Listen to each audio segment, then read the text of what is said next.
আজকে তো রবিবার মাংস করেছে। হ্যাঁ, দেখো শরীর খুব খারাপ, সারা রাত একটুও ঘুমাইনি, একটুও ঘুমাইনি। ভোর 5:30টার সময় ঘুমিয়েছি, 6টার সময় উঠেছি, কতক্ষণ ঘুমিয়েছি বল। বেশি কিছু রান্না করিনি, চলে আসবে।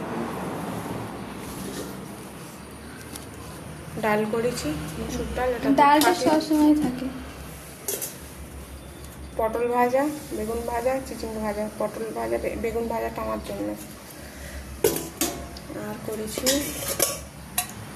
লেবু কাটা আছে, কোনো 2 রকম লেবু আছে, পাতি লেবু আছে, গন্ধরাজ লেবু আছে। গন্ধরাজ লেবু আমার জন্য, পেঁয়াজ, শসা কাটা, স্যালাড কাটা। বাবারি, আর এই যে মাংস করেছি।